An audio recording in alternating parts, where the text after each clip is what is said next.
जय गुरुदेव। अनंत कोटि ब्रह्मांड नायक सदगुरु भगवान के चरणों में कोटि कोटि वंदन, कोटि कोटि प्रणाम।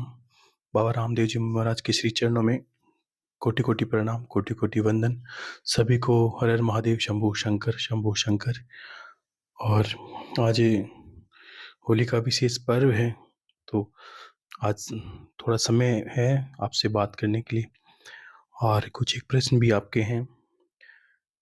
एक दो प्रश्न मैं लूँगा जो आपको आपने किसी ने किए हैं वो। एक तो प्रश्न किसने किया है कि गुरुदेव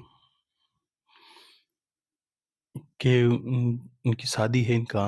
गुरुदेव बाबा रामदेव जी महाराज के श्री चरणों में वंदन प्रणाम। गुरुदेव, मैं नेहा वर्मा, मेरे भाई विजय वर्मा आगरा आपका शिष्य है।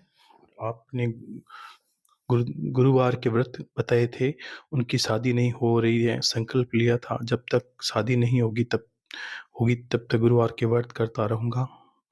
2 साल से व्रत कर रहा है और आशीर्वाद दें। देखिए, इनका प्रश्न है विजय वर्मा जी। तो मैं इनको ये कहूँगा कि देखो, आप कोई ऐसा संकल्प ना लें, शादी नहीं होगी तब तक व्रत के छोड़ेंगे नहीं, आप यज्ञ नहीं करेंगे। कि कभी-कभी तक कोई विघ्न हो जाता है, आयु की वजह से हो सकता है, कोई ऐसी चीज़ हो जाती है जो हमारी। देखो, शादी एक आप ये माने कि चॉइस भी है। हम चाहते हैं हमारी शादी हो, ये ठीक है, लेकिन कभी हमारे स्वरूप को लेकर, कभी हमारी पढ़ाई, कभी हमारे पैसे को लेकर, एक चीज़ें, बहुत चीज़ें दोनों रिश्तों को चाहिए। आपकी भी शादी है, ठीक है, लेकिन सामने वाला रिश्ता भी आपके लायक हो, किस तरह आपके पास हो। तो ये जो विघ्न है, अब आप ऐसा एक प्रयोग करें आप थोड़ा-सा कि गुरुवार के व्रत करें तो उचित है। और बीच-बीच में अगर मान लीजिए आपने अगर काफ़ी साल से किए, 2 साल से कर रहे हैं, व्रत में ऐसा संकल्प नहीं होता कि जब तक नहीं होगी तब तक करता रहूँगा। संकल्प गुरुवार के व्रत का ऐसा होता है, या कोई भी व्रत का, कि मैं इतने दिन करूँगा, तब एक अनुष्ठान की बात ही होता है। तो लोग क्या करते हैं कि आपने देखा होगा, बहुत लोग मंगलवार का व्रत करते हैं या शुक्रवार का, वो करते रहते हैं और उनका प्रतिफल भी नहीं आता, क्योंकि वो अनुष्ठान की बात ही नहीं करते। एक जिसको बोलते हैं ना, कि मान लीजिए आप बुधवार का व्रत करते हो, तो आपको ये बोलना होता है, मैं 5 बुधवार का संकल्प लूँगा और उसका जो बोलते हैं ना, पालना करूँगा, या उसका जो विधान से अनुष्ठान है पूरा करूँगा। वो बोलने होते हैं, फिर वापस एक बार और प्रयास कर, ऐसा करना होता है। नहीं तो आप खाली सिर्फ़ 1 दिन भूखे रहोगे और व्रत करते रहो, उससे प्रतिफल नहीं आएगा। चाहे गुरुवार का व्रत हो, बुधवार का व्रत हो। बाकी आपको गुरुवार कितने दिन से व्रत करें, तो मैं कहता हूँ एक बार आप गुरुवार का व्रत रोके, और एक बार भगवान गणेश को देखो। एक चीज़ फिर से मैं थोड़ा कहना चाहूँगा। देखो, भगवान गणेश को समझो आप। अब कुंडलिनी योग में आते हैं, और सांसारिक जो भी वस्तुएँ दिखती है ना, कभी पुराने वचनों को सुना होगा कि 5 देव तो ये है ना, जो हमारी प्रकृति जिससे बनी है, हम बने हैं, ये पाँचों देव में प्रधान जो देव है वो गणपति, यानी जो पंच तत्वों में भूमि तत्व बोलते हैं, पृथ्वी तत्व है। ये पृथ्वी तत्व क्या है, यहाँ से हमें संपत्ति, यार ये सारी सुख सुविधाएं, ये जो मिलती है यहाँ से मिलती है हमें। तो भगवान गणेश को इसका आधिपत्य बनाया पृथ्वी तत्व का, और बनाया कि ये क्या है कि रिद्धि सिद्धि के दाता। रिद्धि यानी जो भी संपत्ति, जो भी भूमि से सारी संपत्ति निकलती है, वो भगवान गणेश के अधीन है संपत्ति। ठीक है ना।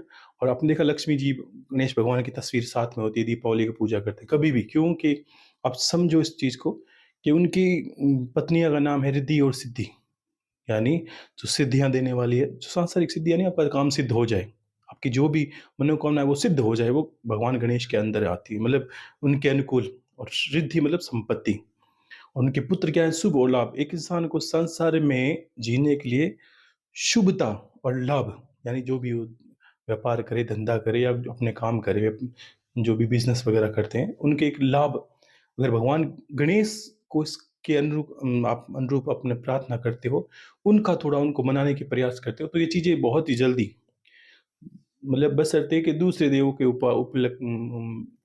मतलब तुलना में आपके काम बहुत जल्दी होने लगते हैं। आप 5 बुधवार का कभी भी किसी को इस चीज़ों की आवश्यकता हो, देखो उसमें ये पत्नी भी आप कह सकते हो, आपका रिश्ता ऐसा हो, विघ्न जो होते हैं ना, कि हम कहते हैं विघ्न, और भगवान गणेश का नाम ही विघ्न हरता है। ठीक है ना। तो आप इसको समझो, भगवान गणेश को बहुत कब कुछ जगह पे अच्छी विशेषता से पूजा पाठ होती है, और बहुत लोगों को तो ये नींद ही नहीं खुली है कि भगवान गणेश तो बस ठीक है, प्रार्थना करिए, आगे चलो। अरे आगे नहीं चलना है। आगे तो क्या होगा, ज्ञान, वैराग्य, भगवान शिव की ओर जाते हैं तो ये क्या भक्ति, वैराग्य, ये चीज़ें मिलने लगती है। आप सांसारिक चीज़ों से भगवान शिव के पास जाके देते हैं, वो तो ओगरदानी कुछ भी दे देते हैं। लेकिन जो इसके अधिष्ठाता हैं भगवान गणेश, आप उनको मत भूलिए। ये आपकी अगर सांसारिक वस्तुओं की ज़रूरतें हैं ना, तो बहुत देवों के मुकाबले कि कली काली और गणपति, ये दोनों प्रधान उपासना में आ जाते हैं। तो आपको ये प्रसन्न भी जल्दी होते हैं, आपको प्रसन्नता किसी भी प्रकार इनको करना होता है। तो आपको ये समझ लीजिए कि अगर भगवान गणेश का 5 बुधवार का संकल्प होता है, बुधवार के दिन आपको व्रत रखना है, और कथा मिलती है, इसकी जो कथी कहानी है वो आपको कहनी है। और क्या करना है कि बुधवार के व्रत को तो आप एक वक्त भोजन करना है, हरे रंग के वस्त्र पहने, भगवान गणेश के मंदिर जाके दर्शन करने, घर पे पूजा हमेशा करते रहो आपकी सांसारिक वस्तुओं की चीज़ें वैसे। और उस दिन आपको विशेष मंदिर जाना है प्रार्थना करके, और 5 लड्डू भगवान गणेश को समर्पित करने हैं बूंदी के, और पान लेके जाना है, माला लेके जानी है। भगवान गणेश को भोजन अति प्रिय है। उनकी उपासना से ज़्यादा, उनकी भक्ति से ज़्यादा, उनके पूजन पाठ से ज़्यादा उनको भोजन बहुत प्रिय है, ये ध्यान रखना, ठीक है? तो उनके निमित्त आप 5 लड्डू, 1 पान और सौंफ जो होती है ना, सौंफ हरे रंग की जो खाते हैं लोग, जो चेहरे में दुर्गंध, मुख में दुर्गंध नहीं आने देती, आप खाना खाते हो तब भी घर पे खाते होंगे। तो सौंफ भगवान गणेश को और चीनी मिक्स करके, सौंफ, चीनी, पान और 5 लड्डू बुधवार के दिन आपको भगवान गणेश की मंदिर जाके, और हो सके तो थोड़ी दुर्वा जहाँ पर पैर नहीं गिरे हो, जो दूब बोलते हैं जिसको, दुर्वा, वो पैर नहीं लगे ऐसी जगह से दुर्वा तोड़नी है, वहाँ पैर नहीं लगे उसको साफ करें, लड्डुओं के साथ वो थोड़ी पास में रख दें, और उसको जाकर भगवान गणेश के मंदिर में उनको भोग लगा के आए बुधवार को। और 5 बुधवार का संकल्प लेना है, और 5वें बुधवार को एक बच्चे के निमित्त अगर घर पे भोजन कर सकते हो, काम सिद्ध हो, और नहीं सिद्ध हो तब भी आपको मंदिर में एक बच्चे के निमित्त एक खाना, कोई सामग्री, अगर कुछ नहीं हो तो प्रसाद देके 100 रुपये मंदिर के पुजारी को दे दे, उनको बोल दे भाई हमने आपका अपने पुत्र को दे सकते हैं, कोई ब्राह्मण का लड़का हो छोटा, उनके निमित्त एक वस्त्र, कपड़े पहनने के लिए कोई, जो कोई भी सामग्री, एक बच्चे को जैसे भोजन करवाते हैं या एक भोजन के पैसे दे दे, वो करना है। तो एक ये अनुष्ठान माना जाएगा, 5 बुधवार का एक अनुष्ठान होता है। ऐसे करके आप अनुष्ठान करें तो आपके विघ्न नाश होंगे। कोई भी जो अगर योग बनता है तो निश्चित ही वो जो बुध ग्रह की अड़चनें भी होती है जो इंसान को ऐसी चीज़ों से बचा, मतलब दूर कर लेती है, जैसे शादी विवाह से, तो ये वो जो विघ्न है वो उनका नाश होगा और आपके काम सही होंगे। लेकिन ध्यान रखो, कोई भी व्रत करते हो ना, उसका अनुष्ठान होता है। ऐसा नहीं कि आप अब भूखे मरे जा रहे हो, मरे जा रहे हो, अरे कोई कारण तो होगा, कितने दिन का होना है। ऐसा नहीं होता है कि गुरु के नाम से भूखे रह रहे हैं, उससे कोई फ़ायदा नहीं होता। इसलिए नवरात्र है, 9 दिन भूखे प्यासे हैं, तो अनुष्ठान होता है, व्रत का अनुष्ठान होता है। लोग बिना संकल्प लिए, ऐसा संकल्प नहीं लेना कि जीवन भर करता रहूँगा और मैं इसका इसका कोई मायना नहीं रखता, ये तो कोई काम ही नहीं करता। आपको वापस शुरू कर सकते हो, अब 5 बुधवार का हुआ, आप वापस फिर 5 बुधवार पकड़ लो, एकदम आसानी तो है। तो वैसे करके आप वैसे भी हनुमान जी महाराज का कर सकते हो, किसी भी देवता का करो ना, इस तरह करना है ताकि उनको पता चले मेरे मंदिर में आता है प्राण प्रतिष्ठा, जो अपनी प्राण प्रतिष्ठा जो मूर्ति होती है मंदिर की, वहाँ पर दर्शन करने आता है, उनको नैवेद्य चढ़ाता है, उनके निमित्त मंदिर में जाता है, भोग लगाता है, वो कार्य करने होते हैं। अन्यथा आपके भूखे रहने से तो कुछ ज़्यादा होगा नहीं, ठीक है? तो वैसा आप करें। और एक प्रश्न है,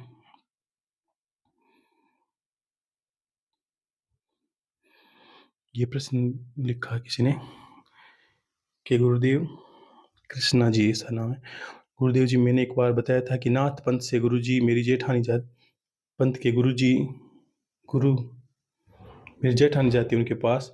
3 साल पहले एक बार मेरा बेटा बीमार हो गया था, तब मेरी जेठानी गई थी उनके पास, तो उन्होंने छोटा सा उपाय बताया, ऊपरी हवा से संबंधित था। गुरुजी, गुरुदेव जी, बेटा, मेरा बेटा बिल्कुल ठीक है गुरुजी। मैं अब मेरी सहेली भी गई थी उनके पास, गुरुजी आगे आगे रोने लगी, उनको भी छोटा सा उपाय बताया, लेकिन मैंने ये कहा कि मेरा ध्यान लगने में कई बार गड़बड़ होती है और धीरे धीरे मेरा साथ छोड़ रहे हैं,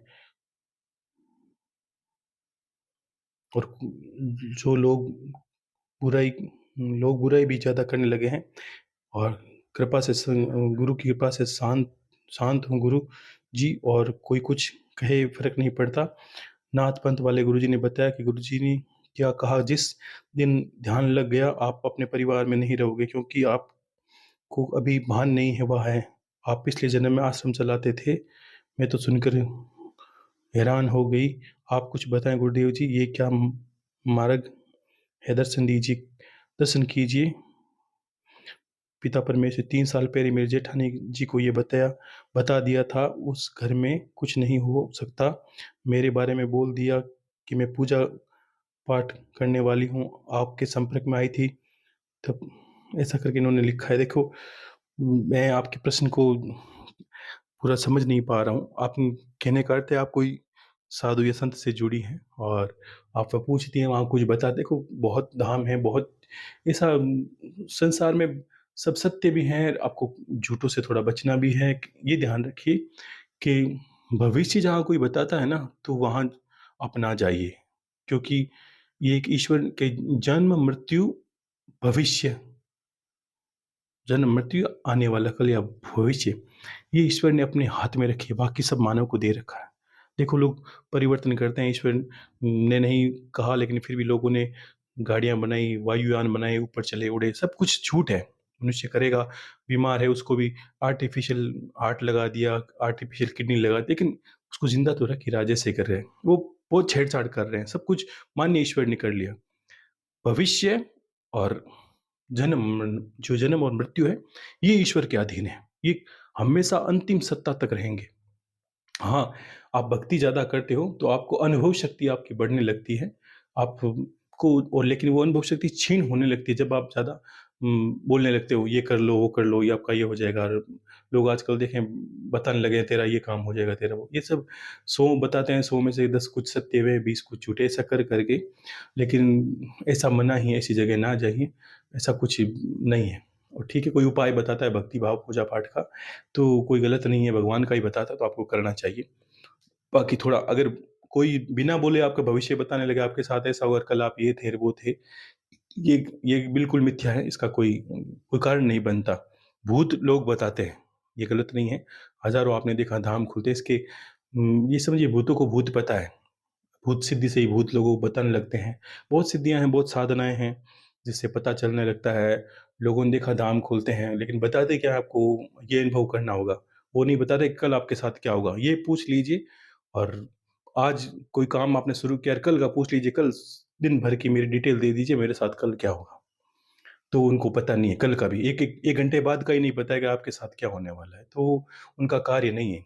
वो सिर्फ़ इतना बताते हैं कि अब मैं नहीं कहने वाला चीज़ें कुछ, कि लोग सिद्धियों के पीछे बहुत भागते हैं, क्योंकि एक चाहिए पैसा, मान, बढ़ाई। और ये चीज़ें आपने देखा होगा, बहुत संत जो ऐसा करते हैं, वो कभी अपना दुःख रोएँगे तो किस तरह कहेंगे, भई हमने गरीब थे, मेरे पास कुछ नहीं था और मैं तो ऐसा जीवन व्यतीत करता था, फिर भगवान की कृपा हुई और भगवान ने मुझे ये सब इस लायक बना दिया। तो देखो, ईश्वर सबका प्राणदाता है, सबका पिता है, वो पिता परमेश्वर है। वो किसी व्यक्ति विशेष पर कृपा हाँ करता है, लेकिन थोड़ा-सा उसका चाल-चलन अच्छा हुआ, लेकिन इस तरह भी नहीं करता कि आप लोगों को छेड़-छाड़ करें जीवन में। बस उसकी भक्ति करने के आप ये ध्यान रखो कि आप भक्ति करते रहो और रोते रहो, भगवान पैसा नहीं है, पैसा नहीं। तो देख लेना, आपके मरने से पहले एक बार ऐसी घटना ज़रूर घटेगी, जिससे आपके पास बहुत पैसे या जो भी कामनाएँ आपने की थी, वो करके ढेर सारी चली आएगी। तो कुछ संतों के नाम हो जाते हैं, कुछ संतों के पास पैसे हो जाते हैं, प्रतिष्ठा बनने लगती है, क्योंकि कामना वो की थी। लेकिन उन्हीं संतों के पास जिनके पास ये बढ़ा ज्ञान पूछोगे तो ज्ञान नहीं है, जो हो सकता है आपने सुना है वो नहीं मिलेगा आपको। क्योंकि कामना, अब सबकी कामना अलग, कोई ऐसा कहे, "भई ईश्वर मुझे ज्ञान चाहिए, मुझे इस जीवन से मुक्ति चाहिए।" तो वो थोड़ा मुश्किल है, वो कोई माँग नहीं सकता। वो सोचता है मुक्ति क्या माँगे, वो तो ऐसे होने वाली है। सब जानते हैं कि मरने से मुक्ति है, अरे मरना मुक्ति नहीं है, मरना तो बंधन है। शरीर मरता है, आत्मा थोड़ी मरती है, और आत्मा की मुक्ति ही मुक्ति है। तो ये चीज़ ज्ञान में नहीं मिलती, सिद्धियाँ साधनाएँ बहुत मिलती हैं। आपने देखा आज एक बड़ा-सा हुजूम चलता है हनुमान जी की उपासना। ये किसी ने लिखा है पहले, अभी थोड़ी देर पहले ही, कि शीला जी मोरे शिष्य हैं। आपकी गुरु बहन है, उन्होंने भी लिखा है कि हनुमान जी की सिद्धि किसी प्रकार होती है, कैसे होती है। देखो, हनुमान जी की कोई सिद्धि नहीं होती। तुलसीदास जी को आप पढ़ोगे तो समझोगे सिद्धि नहीं है, प्रार्थना है उनकी। अब उनके साथ ही घटना घटी, जो हनुमान चालीसा जिन्होंने रचा, उन्होंने भी क्या लिखा, सिद्धि नहीं होती। तो उन्होंने लिखा भाई हनुमान जी जो सिद्ध पाठ सिद्ध हो जाता है तो आपके कार्य कर देते हैं। आपकी जो भी संकल्प शक्ति जगह, जैसे तुलसीदास जी ने लिखा है, जो ये पढ़ई हनुमान चालीसा होई सिद्धि साखी गौरीसा। यानी ये चीज कितनी बड़ी बात है कि जो हनुमान चालीसा का पाठ करता है उनकी सिद्धि, उनका कार्य सिद्ध होता है। वो सिद्ध क्या? तो तुलसीदास जी जेल खाने में थे तो उन्होंने हनुमान चालीसा लिखा, 41 दिनों में एक पाठ किया। पाठ करने से उनकी किसी तरह वो रिहाई हो गई जेल से, चमत्कार हुआ, बस घटना घटी और वो मुक्त हो गए। वो एक कारण बनता है। अब कोई भी प्रार्थना लेकर आप देखो, सिद्ध करने का अर्थ है वश में करना, कब्ज में करना। तो आप सोचते हैं कि हनुमान जी को आप वश में नहीं कर सकते, किसी देवी देवता को वश में नहीं कर सकते। हाँ, देवताओं से नीचे योनि आती है। देखो आपने, देखो ये जो चारों तरफ हो रहा है ना, तो इसको समझो थोड़ा सा। मैं किसी के बारे में नहीं कहूँगा, थोड़ा आपको समझना आवश्यक है कि जब भी ये लोग बताएंगे, तब माता पिता का नाम, आप बीमार हो, आपके ये बीमारी है, डॉक्टर ने आपको ये बताया, आपके साथ ये हो गया था कल, आज ये हो, आज का पता नहीं, कल का ये हो गया था, कल यहाँ से आए, वो हो जाए, ये पता है, पता है। अब ये क्या है कि भैरव से छोटे गण होते हैं। जब भगवान शिव का जो परिवार है, भैरव से छोटे गण होते हैं वीर। आपने सुना 52 भैरव और 52 वीर योगिनियों के आगे चलते हैं, ठीक है ना। उनमें बहुत वीर होते हैं जो तंत्र मंत्र में हर जगह काम करते हैं। आपने देखा कहीं उल्टा पुल्टा नाम पढ़ोगे, कलवा वीर, छोटा वीर, नाहर वीर, गोगाजी वीर, ये सब चीज, ये वीर हैं। इनकी सिद्धियां होती है, यक्षिणियों की सिद्धियां होती है और बहुत भी सिद्धियां।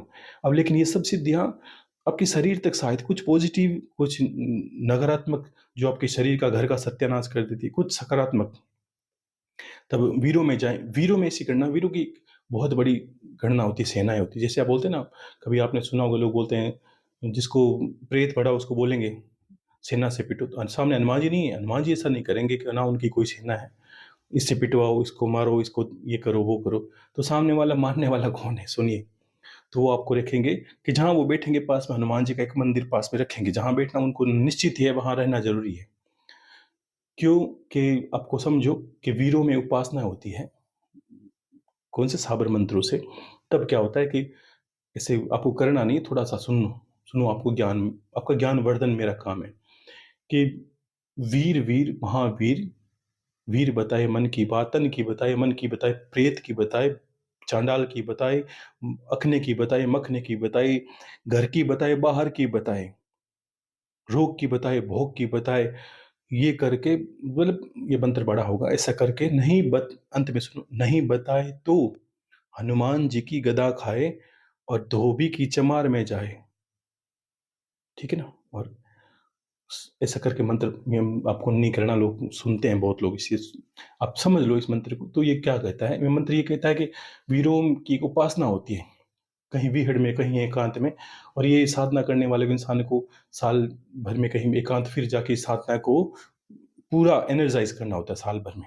जब आप जो करते हैं, आपको उनका हो सकता है वो देखो गुप्त रखेंगे अपना, लेकिन साल भर में वो फिर एकांत में जाएंगे, फिर उसको आप रिचार्ज की बात ही समझ लीजिए, उपासना करेंगे और वापस उनको वीरों की, उनके पास टोलियां होती, टोली नहीं, एक वीर सिद्ध होता है। उसके बाद जब भी वीर क्या करते हैं, प्रेतों को, चांडालों को मारते हैं, और वो इतने पास में रहते हैं, लेकिन अगर वो उद्विग्न हो जाए तो हनुमान जी उनको शांत करते हैं। यानी हनुमान जी का जहाँ स्थान हो वो वहां शांत रहते हैं, अन्यथा उस स्थान पे भी भड़क सकते हैं। मतलब 100 कारण होते हैं इनके, ठीक है। तो इस तरह की अगर साधना करते हो तो आप वीरों को सिद्ध कर लोगे। तो इतनी चीजें आप बताओगे, बताए ना। इसमें क्या बताएंगे, आपका नाम, जाति, गोत्र, परिवार, आपने क्या पहना है, क्या खाया है, कल क्या खाया था, आपके प्रेत की पीड़ा है, रोग की पीड़ा है, डॉक्टर ने ये कहा, वो कहा, ये सब।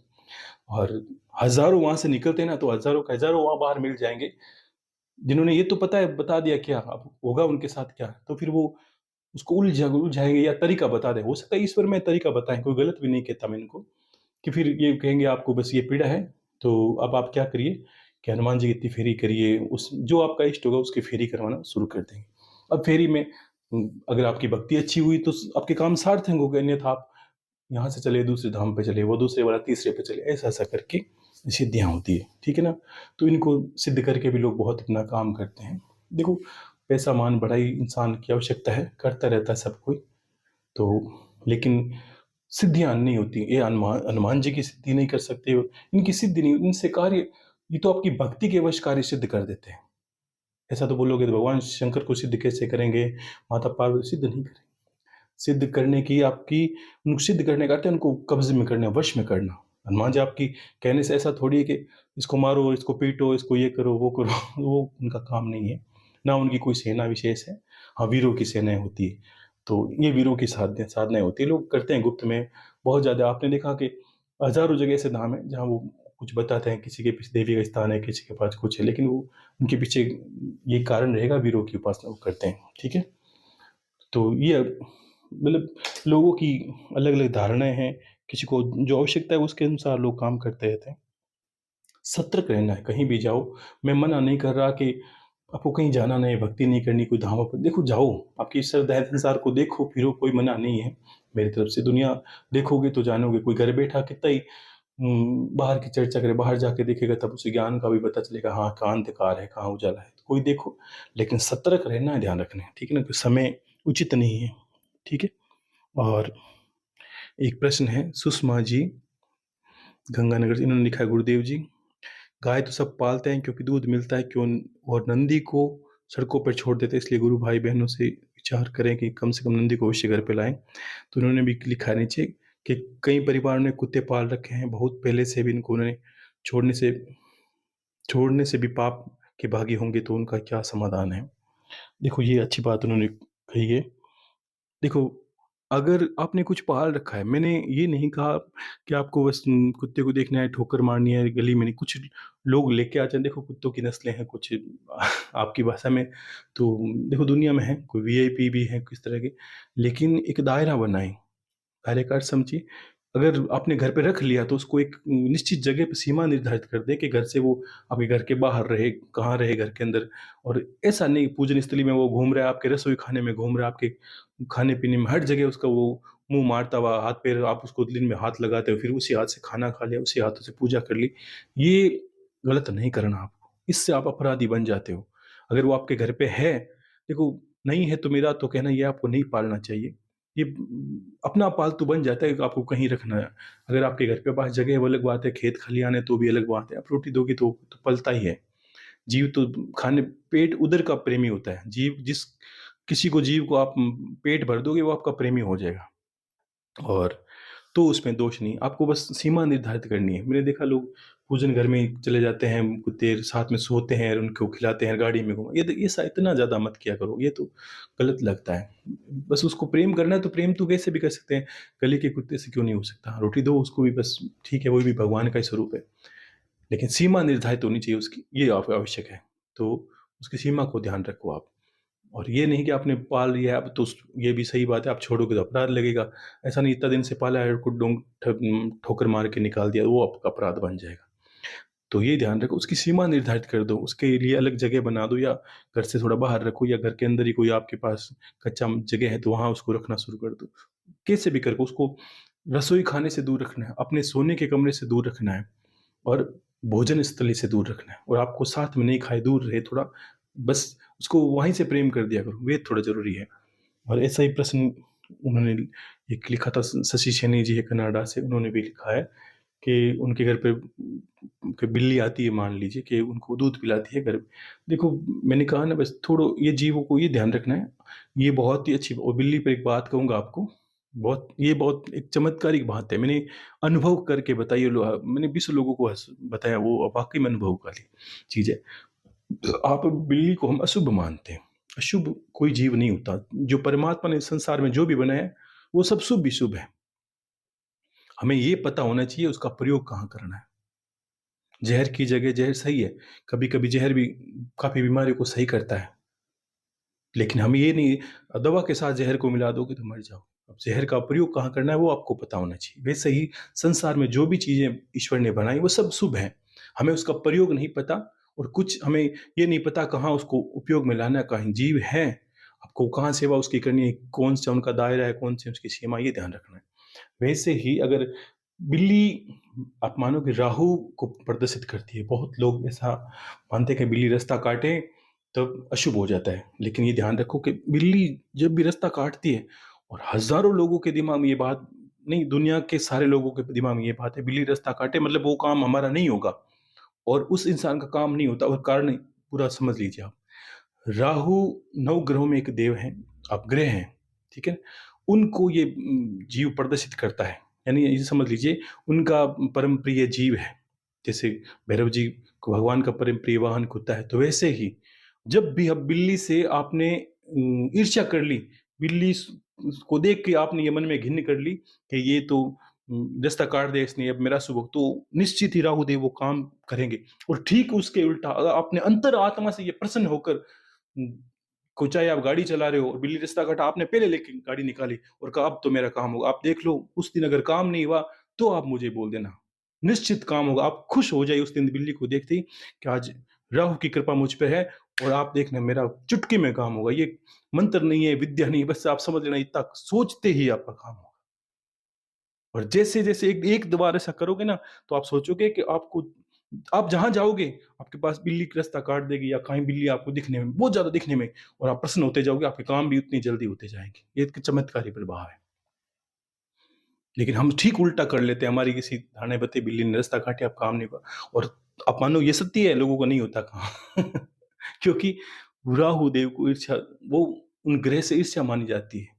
आप उस ईर्ष्या को हटा दीजिए, और अगर प्रेम कर लिया तो आप देखो। और जिस घर पे बिल्ली, आपने कहा ना बिल्ली, अब मैं आपके घर की स्थिति नहीं कहता, यहाँ से बताऊँगा देखो। अब आप घर पे बिल्ली को रखते हो तो आप मानोगे नहीं कि आपके घर में आपके व्यापार में, रुपये पैसों में, परिवार में, सुख शांति में कहीं दिक्कतें बहुत कम आएगी, क्योंकि आपने बस बिल्ली को दूध पिला दिया है।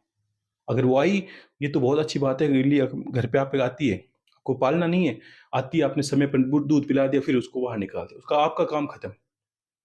इतने में ही आपके देखो, आप बहुत बहुत आपके घर पे हज़ारों कष्ट हैं, वो कभी कम होकर होने लगेंगे। राहु की दशा कभी नहीं लगेगी घर पर। राहु की दशा एक काल की भाँति होती है, इंसान को कालिक पोत देती है वैसे।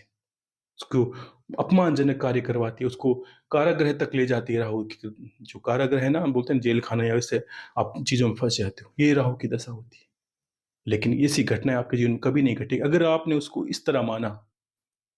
लोग यहाँ तक करते हैं कि अकस्मात जो संपत्ति आती है ना, अकस्मात जिसको बोलते हैं, चाहे लॉटरी लगे, चाहे धन संपत्ति आए, चाहे बहुत तरह के आजकल तो कंप्यूटर से व्यापार होते हैं, लोग मैंने देखा कि कंप्यूटर से पैसे आते हैं, तो वो अकस्मात आते हैं। तो वो अकस्मात सारी घटनाएँ आपके जीवन में बदलाव राहु ग्रह से होता है। चमत्कारी, आपने नहीं सोचा वो काम हो गया, दुर्घटना और घटना।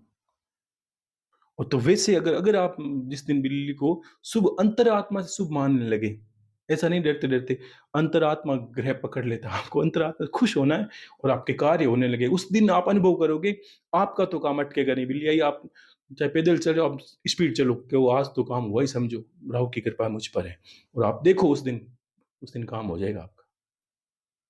लेकिन ये ठीक उल्टा मानते हैं, उनके पास पूरा-पूरा उल्टा होता है।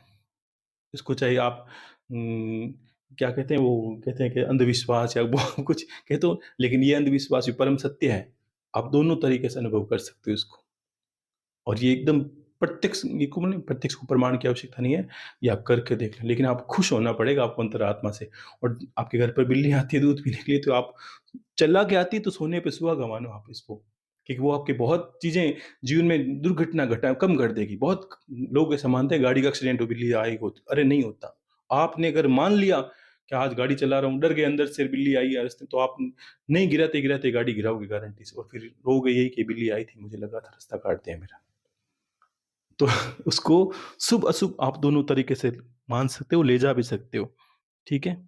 तो ये दोष नहीं है कि बिल्ली को देखो, इन जीवों में थोड़ा-सा ये दिक्कत होती है, पालने के लिए नहीं है।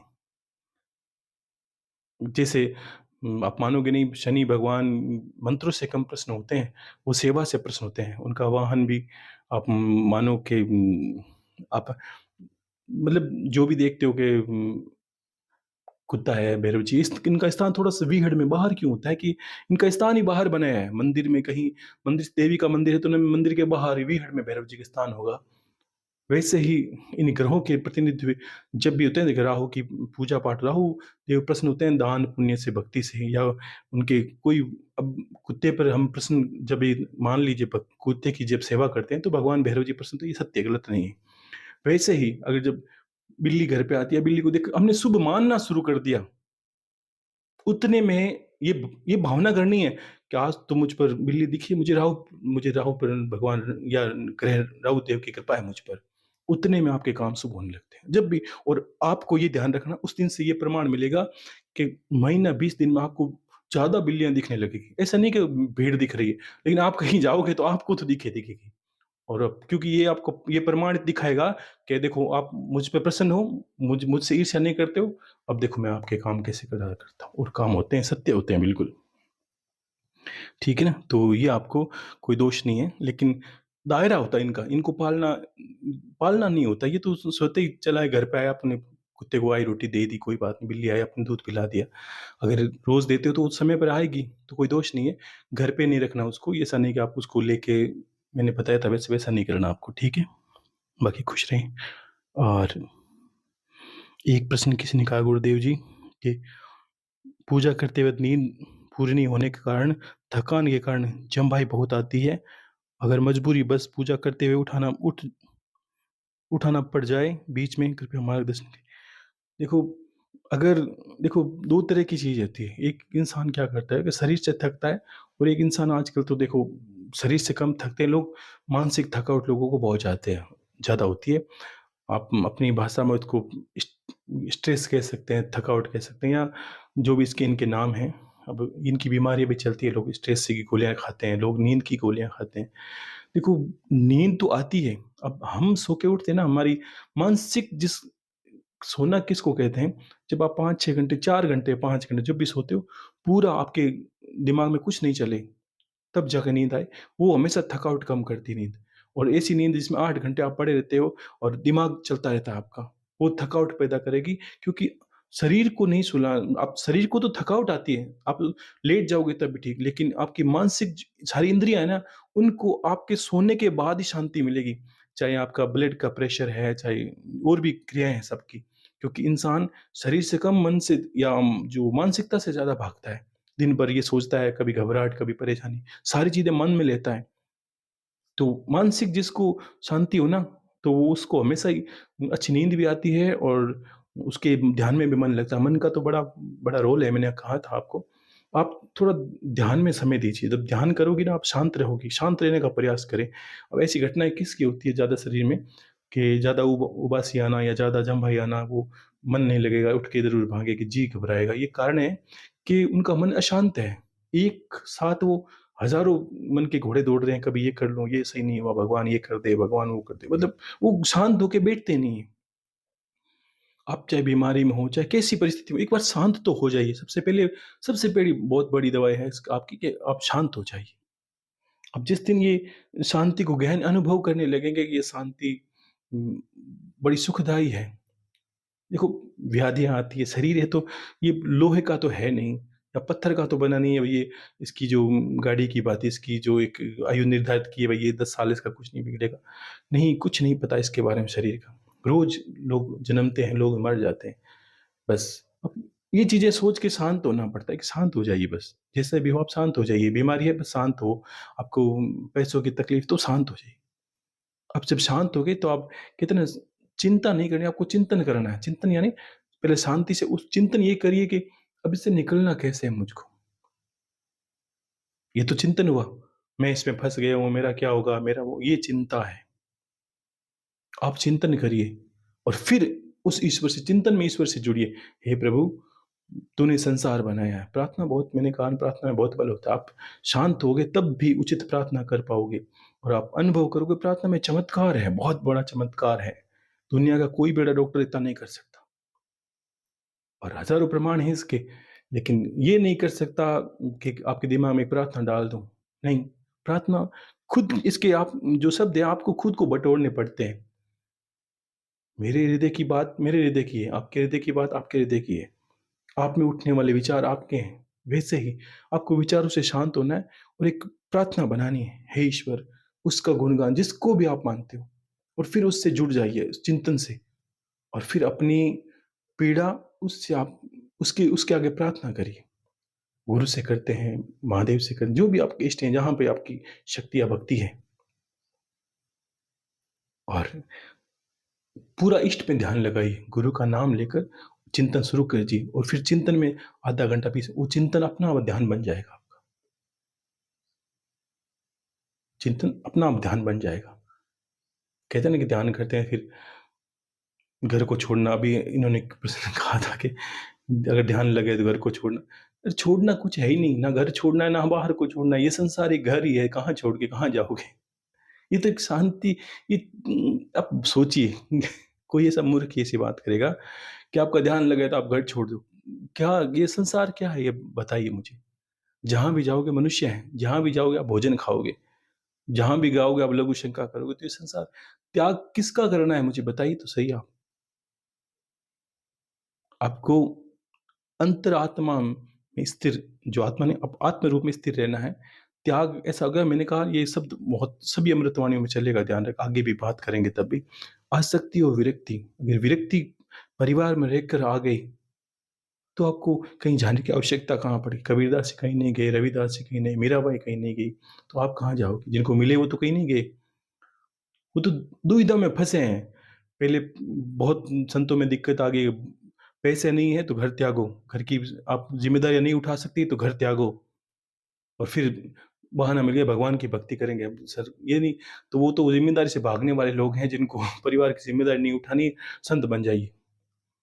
तो उनको तो ना वहां चैन था, संत बनने के बाद भी चैन नहीं है। जितने संत हैं उनमें से 99% वो मिलेंगे जिनको वहां भी अशांति है, और वहां भी वो पैसों के लिए कोई रुद्राक्ष बेच रहा है, कोई कोई कुछ बेच रहा है, कोई मंत्र की विद्या दे रहा है, कोई मंत्र सिखा रहा है, और वहां लगे हैं पैसे बटोरने। तो जिसको अशांति है ना, वो किसी जगत में कहीं चला जाए, सब अशांति है। और जिसको शांति है उसको कहीं भीड़ में बिठा दीजिए, उसको हृदय में शांति करनी है, बाहर से कानों में शांति नहीं होती। हृदय में शांति होगी तब कानों के दरवाजे बंद हो जाएंगे, आप कहीं भीड़ में बैठोगे तब भी ध्यान लगेगा। तब ऐसी परिस्थिति से निकलने के लिए आपको सबसे पहले मन को शांत करना है। मन शांत हुआ, सोने से पहले भी आप 10 मिनट ऐसा प्रयोग कर सकते हैं। बहुत लोग कहते हैं नींद नहीं आती, आप थोड़ा ध्यान में समय व्यतीत कीजिए। ध्यान घटना है, लगता नहीं है, लेकिन कहने का अर्थ है पहला अभ्यास करिए आप, और पहला अभ्यास ही आपको यहाँ से इन बीमारियों से निकाल लेगा, आपको ईश्वर से जोड़ देगा। ठीक है, तो ये आपको ध्यान रखना है। बाकी होली की सभी को बहुत बहुत शुभकामनाएं हैं। देखो, भक्ति करो परमात्मा की, और झूठी चीज़ों से बचो, और ईश्वर का चिंतन करो। खुद में ही परमात्मा है। 100 बातों आप पूछोगे, मेरा उत्तर एक ही निकलेगा कि अंदर परमात्मा लिए जा रहे हो, किसको किसको सिद्ध करना है। जो साक्षात जगदम्बा है वो आपके अंदर है, जो शिव है वो आपके अंदर है, जो ब्रह्म है वो ही आपके अंदर है, और जो विष्णु है वो ही आपके अंदर नाभि चक्र में बैठा है, मणिपुर चक्र में। तो मुझे तो ये बताइए कि ढूंढना किसको है। तो बाहर यही बात बार बार आप या तो सुनने में समझदारी नहीं दिखा रहे हो कि मैं कहना क्या चाहता हूँ। सुन, अंदर ही है सिद्ध, खुद कोई करना। आप सिद्ध हो जाओगे तो सिद्ध, मान लीजिए कोई सिद्धि है तो आपको मिल ही जाएगी, वहीं से मिल जाएगी। आप अपने आप को सिद्ध, योगियों को देखो तो उन्होंने बाहर तो कुछ गए ही नहीं। किसी बड़े योगी का देखो जो आप कभी क्या उन्होंने, उनके बारे में आप सुनोगे तो यही अनुभव करोगे कि उनका इष्ट कौन है आपको पता नहीं। बस उन्होंने यही कहा था, अहम ब्रह्मास्मि शिवोहम, मैं ही शिव हूँ, मैं ही ब्रह्म हूँ, मैं ही सब कुछ हूँ। आप में भी वो गुण है। मैंने कहा बीज में वट वृक्ष बनने की क्षमता है, ये भी बात आपने बहुत सुनी। लेकिन यहाँ तो आप भूल गए हो कि बस नहीं नहीं, गुरु जी आप तो बहुत बड़े हो, गुरु वो संत तो बहुत बड़ा है, परमात्मा बहुत बड़ा, हमारी कहाँ औकात है। ऐसे हीन भावना से इंसान और नीचे गिरता है। इंसान गरीब बाद में होता है, पहले जो गरीबी गरीबी महसूस करने की जो हीन भावना है ना, वो भावना उसको दबाती रहती है। वो देखो, मंत्र दुनिया में सभी चीजें मंत्र हैं। गाली निकालोगे तो मंत्र है, घूम के आप गाली निकालोगे सामने वाले गाली निकालेगा। वैसे भी जितने शब्द बोलते हैं, मैंने कहा के से लेकर जितने भी अक्षर हैं सारे के सारे मंत्र हैं। बिंदी लगाओगे तो कम खम घम, ये सब मंत्र बन जाएंगे। तो सब कुछ मंत्र है। अब नाम बोलते हो तरह किसी को आपने सामने बोला, सामने बैठा है, आपके बेटा है, बेटी है, बोला राम, तो राम ने सुना और पास आ गए। क्या ये मंत्र है? उसने सुना, आपके पास आ गए। तो वैसे ही संसार में जितने भी शब्द हैं वो मंत्र ही हैं। तो आप अगर ऐसा चिल्लाते हो मैं गरीब हूँ, मैं बीमार हूँ, मैं गरीब हूँ, मैं बीमार हूँ, तो मैंने कहा ना, ये वैज्ञानिक भी मान चुके हैं कि ये चीज़ें आकर्षण का केंद्र बनती है और आपके पास संसार की सारी बीमारी आपके पास चली आती है। बहुत लोग ऐसे हैं, वो ऐसे चिल्लाते हैं, मैंने तो जीवन में दुःख ही दुःख देखा है। और वो इंसान ये आज से लिख के मान ले कि आपके जीवन के अंतिम समय तक ये दुःख जाएगा नहीं। आप ये गुरु की वाणी समझ लेना। अगर ऐसा आप कहते हो तो, अगर कहते हो तो छोड़ दीजिए। सुख की भावना शुरू कीजिए। प्रकृति में आप में गुरुत्वाकर्षण का बल है। भक्ति तो बाद की बात है, पहले प्रकृति को तो समझो आप। जिस दिन आपने सुख का अनुभव किया, सुख की ऊर्जा, सुख की क्यों भक्ति हमसे कम होती? क्योंकि भक्ति की ऊर्जा चारों तरफ फैली हुई नहीं है। और वहीं चोरी करने की भावना, गलत कार्य करने की भावना हमारे अंदर थोड़ा-सा काम प्रवेश करते ही हमारी कामुकता बढ़ जाती है। क्यों? और भक्ति की भावना करते ही भक्ति क्यों नहीं बढ़ती? क्योंकि हमारे पास ऐसे ही तरंगे ज़्यादा घूमती है अभी की स्थिति में। तो गलत काम करने की तरंगे इतनी ज़्यादा हैं कि काम की प्रवृत्ति हुई नहीं कि आप कामुक बने। चोरी करने की प्रवृत्ति हुई नहीं कि आप चोर बने। लेकिन भक्त की क्यों नहीं थी ये भक्ति की जगह क्यों नहीं लगती है? ये जो जो फ़ॉर्मूला है लगता नहीं। क्योंकि इसकी तरंग आपके चारों पास ऐसी है ही नहीं। कोई चाहता ही नहीं कि भक्त बनूँ। कोई कोई क्यों सोचेगा मैं भक्त बनूँ? क्यों सोचेगा मैं ईश्वर का स्मरण करूँ? क्यों सोचेगा कि हमें क्या लेना-देना है भक्ति करें बस। तो इसलिए आपको ऐसी तरंगे कम आपको कुछ चीज़ों का परित्याग स्वतः करना है। क्या? कि हीन भावना नहीं रखनी। कभी अपने आप को छोटा गरीब ये तो गरीब क्यों मानोगे? आपकी एक-एक जो किडनी है लाखों रुपए की है, आँखें लाखों आज तक तो लोग बेचते हैं, तो आप ये अनुभव करो, आप तो करोड़ रुपए तो लेके ही चल रहे हो। तो ये मान के तो सोचो, तो भी सोच लोगे भई हम तो करोड़पति तो हैं ही पहले से ही। ये ये हँसने की बात है, लेकिन ध्यान रखो, अपनी हीन भावना हटानी है। कैसे? कि आपको आप बस धनी हो, ईश्वर की कृपा आप पर है, आपके बस काम वही समझो। और जो डरू-डरू रहता है, यानी डरा-डरा हुआ रहता है कि बस मैंने तो काम करूँगा गलत होगा, तो उसके हाथों से गलत होगा। एक काम करने जाएगा वो 3 को बिगाड़ के आएगा। ये बिल्ली वाली बात हो जाएगी उसके जीवन में। तो हीन भावना हटाए, खुश होके उठो बस परमात्मा की पूरी दृष्टि, पूरी कृपा मुझ पर है और संसार का सबसे प्रिय परमात्मा का प्रिय मैं हूँ और सबसे धनी मैं बनूँगा। मतलब आप सबसे हटाओ आप ये ईर्ष्या के भाव भी हटाने हैं आपको। बस मैं धनी हूँ, मैं पैसे वाला हूँ, आपको अच्छा-अच्छा सोचना है अपने बारे में। तो आप देखोगे प्रकृति की जो घटना है वैसे ही घटेगी। आपके लिए सब शुभ-शुभ होने लगता है। इसीलिए तो कहते हैं ना, ये नहीं सरकार का कारण नहीं है गरीब और गरीब होते जा रहे हैं। गरीब की आप 20 लोग ऐसे हैं, तो देखो सिर्फ़ अपने भाग्य को वो दुर्भाग्य बना के सिर्फ़ रो रहे हैं, आप देखोगे उनको। हमने तो बस जीवन में दुःख ही दुःख देखा। हमसे तो ईश्वर ने मुख मोड़ लिया है। ईश्वर ने मुख नहीं मोड़ा, आपने ईश्वर से मुख मोड़ लिया है। ईश्वर जगत पिता है, भगवती जगन माता है, वो माँ किसी से मुख कैसे मोड़ेगा? अगर पुत्र ही दूर चला जाए वो क्या करे? वैसे ही कृपा आप पर नहीं होती लोगों पर और लोग जान नहीं पाते वास्तविकता को और अपने भाग्य को रोते हैं और रोगी और ज़्यादा रोगी होते हैं। आप देखिए आपके पास रोग है तो आप तो बहुत ये रोग के मामले में हीन भावना आ जाती है। उसको हटाइए अगर आ गया व्याधि आ गई मान लीजिए शरीर में, तो सबसे पहले उसको सकारात्मक रूप होके उसको हटाएँ बस अब नहीं होगा। जब जो हो गया तो हो गया, अब ठीक हो रहा है अंदर से। तो अंदर से कोई महामारी जैसी घटनाएँ आपके साथ हैं, वो भी ठीक होने लगेगी। और उस वक़्त आप संबंधित देवता का, इष्ट का, भक्ति का जो भी आपके इष्ट हैं या पिछली बार मैंने कहा व्याधियों में आप अश्विनी कुमारों को ध्यान करें। तो बिल्कुल आप उस वक़्त करिए और ऐसा सोच के करिए, अब देखो उन पे उनकी कृपा मुझ पर होने लगी है। और आप करके देखो 10 दिन के बाद आपकी जाँच करवाओ, चेक करो, आप अनुभव करोगे आप निकलने लगे हो धीरे-धीरे। क्योंकि जैसे-जैसे आपकी सोच जितनी प्रबल होगी, आप उतने ही निकलोगे।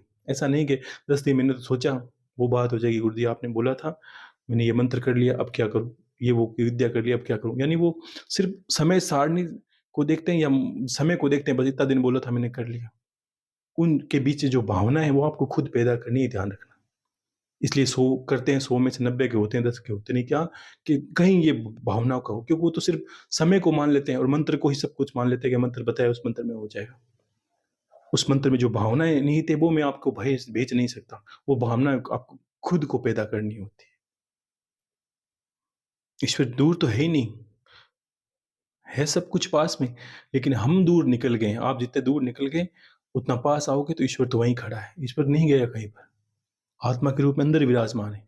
हम जन्मे तब से आँखें खुली, हमने बाहर रवाना होना शुरू कर दिया। ये जाइए, वहाँ जाइए, वो धाम जाइए, उस संत के जाइए, उसके दर्शन करिए, कर के थक गए हम तो वहीं के वहीं। ठीक है? तो बस होली की सभी को शुभकामनाएँ। इतना ही समय दूँगा आपको आज, और खुश रहिए, सभी के लिए आशीर्वाद है, और सबका मंगल हो।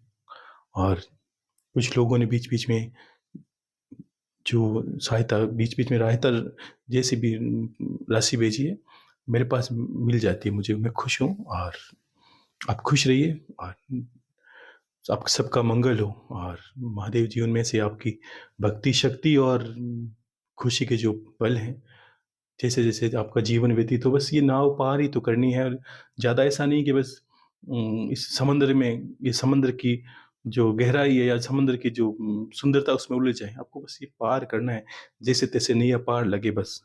ईश्वर से यही कामना है कि बस पार लगाना है। संसार एक सागर की भाँति है, ये हिचकोले लग रहे हैं हमें, ये क्या है, सुख और दुःख की भाँति है, और किनारा कहीं दूर पड़ा है, और बीच में ज़िम्मेदारियाँ पड़ी है, कैसे इसको पार करें। तो ईश्वर बस पार लगा दे इसको। अपना जीवन तो निकले, बाकी सब ऊपर वाला जाने क्या होना है किसके साथ। खुश रहिए। हर हर महादेव। शंभू शंकर, शंभू शंकर।